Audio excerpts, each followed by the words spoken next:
আসসালামু আলাইকুম viewers, welcome to another new video. আমি জিন্নাতুল ফাইজ নিবিড় আছি আপনাদের সাথে, অ্যান্ড আপনাদের সকলকে আমার ইউটিউব চ্যানেলে স্বাগতম।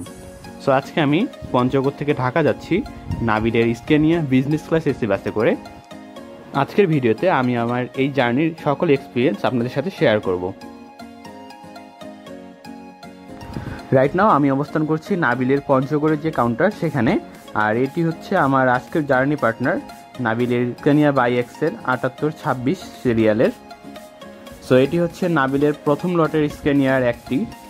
আমি জার্নির একদিন আগে সিট বুকিং দিই, অ্যান্ড আমি যেহেতু ভিডিও করব সে কারণে আমি A1 সিটটি নেই। এটি হচ্ছে স্কেনিয়া বাই এক্সেলের ইন্টেরিয়র। এই গাড়িতে টোটাল 33টি সিট রয়েছে, লেগ রেস্ট এবং হেড রেস্ট সম্বলিত। সো আমরা এখন আমাদের জার্নির জন্য প্রস্তুত হয়ে গিয়েছি।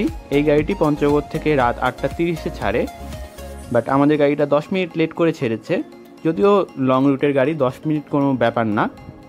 সো আমরা আমাদের জার্নি শুরু করে দিয়েছি। এই মুহূর্তে আমরা পঞ্চগড় শহরেই অবস্থান করছি, অ্যান্ড অল্প কিছুক্ষণের মধ্যে আমরা এখন অলমোস্ট বোদার কাছাকাছি পৌঁছে গিয়েছি। অল্প কিছুক্ষণ আগে সন্ধ্যা হওয়ায় এটি যেহেতু লোকাল হাইওয়ে, সো এখনও ভ্যান, রিক্সা এবং ব্যাটারি চালিত গাড়ি রয়েছে, সেগুলোর চাপ রয়েছে, এবং মোটরসাইকেলও রয়েছে। আবার পঞ্চগড় থেকে ভালো পরিমাণে পাথর যায় সারা দেশে, যে কারণে রাস্তায় ট্রাকেরও কিছুটা চাপ রয়েছে। আর 2 লেনের রাস্তা হয়, গাড়ি খুব বেশি টানতে পারছে না। সো দেখি আমাদের এই জার্নিটি কেমন হয়। এ পর্যন্ত সব কিছু ঠিকঠাকই রয়েছে, গাড়ি সঠিক সময়ে সেরেছে এবং অন্যান্য সব কিছু এখন পর্যন্ত ওকে রয়েছে। দেখা যাক আমাদের বাকি পথটুকু কেমন যায়।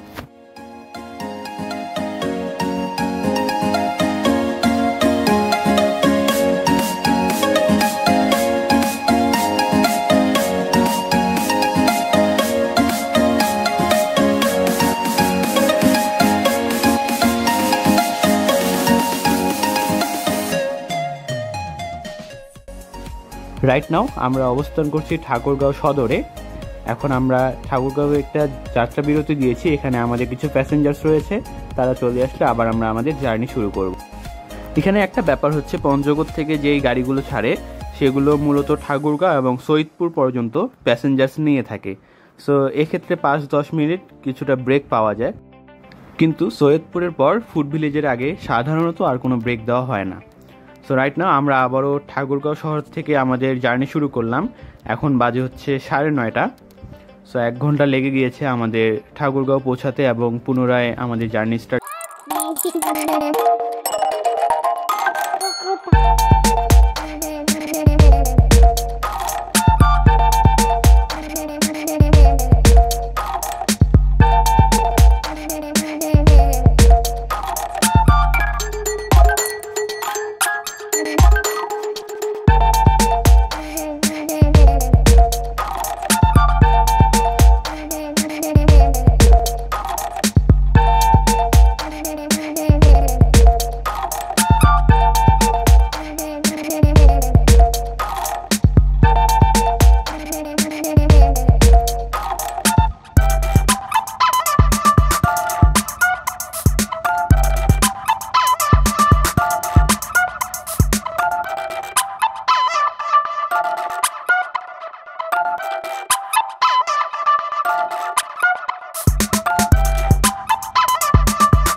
বাজে রাত 11:10। সো আমরা সৈয়দপুর থেকে এখন পার্বতীপুর দিকে ঢুকে যাব, কারণ ঢাকা রংপুর হাইওয়ের যে কাজ চলছে সেটি যতটা সম্ভব স্কিপ করতে চায় ড্রাইভাররা, যে কারণে এখন এই পার্বতীপুর হয়ে যে রাস্তাটি হয়েছে সেটি অনেক সুন্দর করে নতুন করে করা হয়েছে। ম্যাক্সিমাম গাড়ি এখন সেই রাস্তায় ঢুকতে চায়, কারণ সবাই চায় গন্তব্যে একটু তাড়াতাড়ি পৌঁছাতে। সো যে রাস্তা দিয়ে সহজে সেফলি যাওয়া যাবে ড্রাইভাররা সেই রাস্তায় যেতে পছন্দ করে। যদিও পার্বতীপুরের দিকে কিছু ফ্যাক্টরি থাকায় এই রাস্তায়ও আমরা কিছুটা ট্রাকের চাপ পেতে পারি। সো দেখা যাক কি হয়। আর আরেকটি কথা হচ্ছে, আমরা বর্তমানে যে গাড়িতে ভ্রমণ করছি নাবিলের স্কেনিয়া 7826, এই গাড়িটি গত কিছুদিন আগে, অর্থাৎ আমি জার্নিটি করেছি মে মাসের 7 তারিখে, অ্যান্ড এই গাড়িটি জুনের প্রায় শেষের দিকে বগুড়াতে শর্ট সার্কিটে জ্বলে পুড়ে শেষ।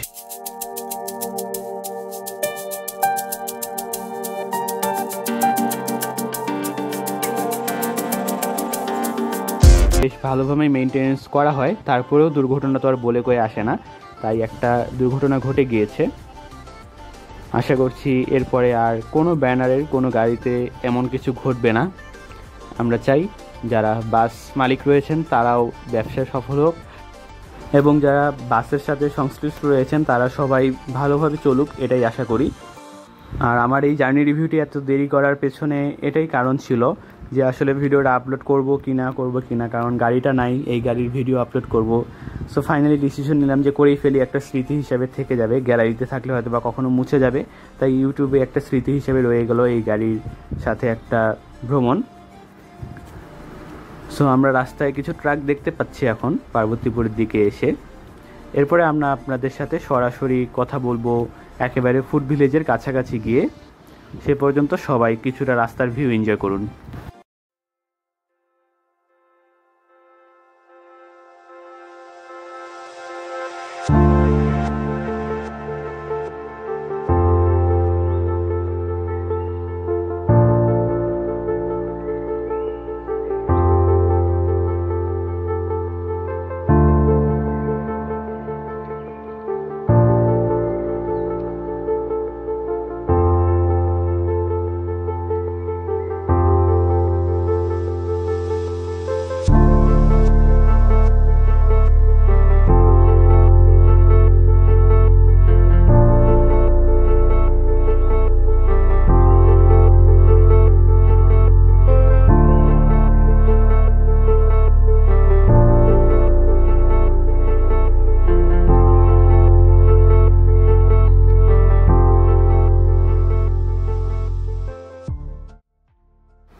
রাইট নাও বাজে হচ্ছে রাত 3:30, আর আমরা এখন ফুড ভিলেজে পৌঁছে গিয়েছি।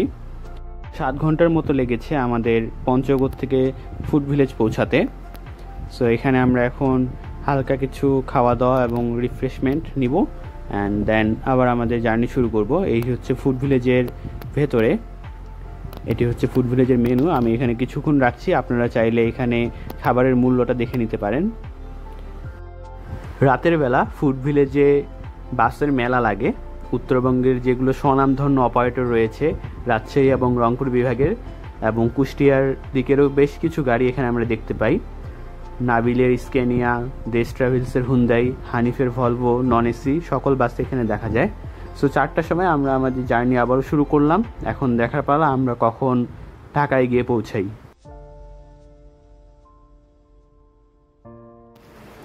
রাইট নাও বাজে হচ্ছে সকাল 5:10, আর আমরা এই মুহূর্তে রয়েছি বঙ্গবন্ধু সেতুর উপরে।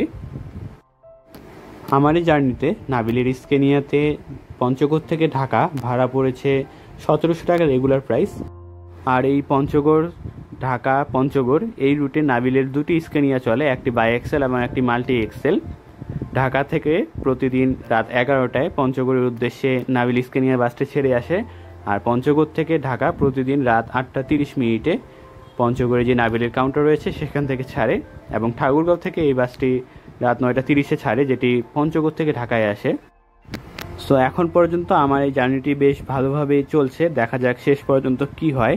কারণ এখন যেহেতু ভোরবেলা, সামনে আমরা কিছু ঢাকাগামী যাত্রী দেখতে পেতে পারি। দেখা যাক আমাদের সুপারভাইজার কোনো পোক তুলতেছে নাকি, রাস্তায় কোনো যাত্রী উঠাচ্ছে কি না। যেহেতু এটি একটি বিজনেস ক্লাস বাস, তো আশা করছি যে এমন কিছু দেখা পাবো না, তারপরেও দেখা যাক কি হয়, কারণ পিছনে আমাদের বেশ কয়েকটি সিট খালি রয়েছে।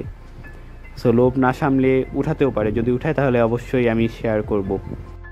তাহলে চলুন এখন ঢাকা টাঙ্গাইল 4 লেনের যে মহাসড়ক সেটির সৌন্দর্য উপভোগ করতে করতে আমরা ঢাকা পৌঁছাই, এবং ঢাকা পৌঁছানোর কিছুক্ষণ পূর্বে আমি আমার এই জার্নির অভিজ্ঞতা বেশ ভালোভাবে শেয়ার করব। সো ততক্ষণ পর্যন্ত কিছু রাস্তার ভিউ এনজয় করুন। দেখা হচ্ছে ঢাকার কিছুটা আগে গিয়ে।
রাইট নাও বাজে হচ্ছে সকাল 7:10, আর আমরা এখন সাভারের কাছাকাছি পৌঁছে গিয়েছি। আশা করছি 8টার মধ্যে আমরা ঢাকা পৌঁছে যাব, অর্থাৎ ঢাকার যে গাবতলী মাজার রোড কাউন্টার সেখানে পৌঁছে যাব আমাদের লাস্ট স্টপেজে। সো এই জার্নির ওভারঅল বলতে গেলে আলহামদুলিল্লাহ এখন পর্যন্ত সব কিছু ভালো, রাস্তায় কোনো যাত্রী নেওয়া হয়নি এবং অ্যাভারেজ মোটামুটি স্পিড 80 to 90 পেয়েছি। সো স্ক্রিনিয়া যেহেতু লক গাড়ি, এই স্পিডটি বেশ ভালো এবং খুব সেফলি ড্রাইভার এনেছেন। জানি না লাস্ট কিছু এই জার্নিতে আমি যে ড্রাইভারগুলো পাচ্ছি তারা বেশ সুন্দরভাবে ড্রাইভ করেন, কখনো খারাপ কোনো ড্রাইভারের পাল্লায় পড়েনি যারা আর কি ওভার স্পিডিং করে রিস্কি ওয়েতে গাড়ি চালান, তেমন ড্রাইভার পাইনি। অপরদিকে গাইড এবং হেল্পার যিনি ছিলেন তাদেরও ব্যবহার খুব সুন্দর। আরেকটি ব্যাপার হচ্ছে রাস্তায় আমাদের প্যাসেঞ্জার্সদের মধ্যে অনেকেরই প্রাকৃতিক ডাকে সাড়া দেওয়ার প্রয়োজন হয়েছে, তারা গাড়ি থামানোর জন্য রিকোয়েস্ট করেছে। ড্রাইভার এবং হেল্পাররা সেফ জায়গা বুঝে গাড়ি থামিয়েছিলেন 2-1 এবং এই সুযোগে তারা সময়ের সৎ ব্যবহার করে রাস্তায় নেমে সিগারেট খেয়েছেন। এটা আমি নেগেটিভলি বলছি না, পজিটিভলি বলছি, কারণ আমি অনেক বাসেই দেখেছি যে হেল্পার এবং ড্রাইভাররা বাসের ভিতরেই সিগারেট খেয়ে থাকেন, যে কারণে যারা ফ্রন্ট সাইডে থাকে সে প্যাসেঞ্জারদের ডিস্টার্ব হয়। এমনকি আমি একটা স্বনামধন্য গাড়ির এসি বাসের ভিতরেও ড্রাইভারকে সিগারেট খেতে দেখেছি, জানালা থেকে মুখ বের করে বারবার ধোঁয়া বাইরে ছাড়ছিলেন, এমনও দেখেছি। সো এই জিনিসটা আমি পজিটিভলি দেখছি যে তারা সময়ের সদ্ব্যবহার করে বাইরে গিয়েছেন, যেহেতু এটা এক ধরনের নেশা। সো নেশা ছাড়া থাকা যায় না, আবার সেই ক্ষেত্রে দেখা যায় যে হিতে বিপরীত হবে। সো তারা সময়ের সদ্ব্যবহার করেছেন। সো ওভারঅল আমার কাছে জার্নিটি 10-এ 9 থাকবে, যেহেতু উত্তরবঙ্গের কিং বলা হয় নাবিলকে। সো নাবিল হতাশ করবে না, এটা আগে থেকেই ধারণা ছিল। সো ভিডিওটা এখন পর্যন্ত দেখার জন্য অসংখ্য ধন্যবাদ, এবং আমি এই জার্নিটি শেষ করি সকাল 8টায়, অর্থাৎ আমি ঢাকায় পৌঁছে যাই সকাল 8:05। রাত 8:30-এ আমাদের গাড়ি পঞ্চগড় থেকে ছাড়ে, সকাল 8:05-এ আমরা ঢাকায় পৌঁছাই। মোটামুটি 11.5 ঘন্টা লেগেছিল, যার পিছনে প্রায় 20 মিনিটের মতো ফুড ভিলেজে একজন যাত্রীর জন্য গিয়েছিল, এবং বীরগঞ্জে আমাদের বেশ কিছুটা সময় গিয়েছিল, যে কারণে সময়টা অনেক বেশি লেগেছে। সো ভিডিওটা দেখার জন্য অসংখ্য ধন্যবাদ। ভিডিওটি ভালো লাগলে অবশ্যই লাইক, কমেন্ট এবং সাবস্ক্রাইব করবেন, এবং দেখা হচ্ছে পরবর্তী কোনো একটি ভিডিওতে। সে পর্যন্ত সবাই ভালো থাকবেন, সুস্থ থাকবেন। আল্লাহ হাফেজ, আসসালামু আলাইকুম।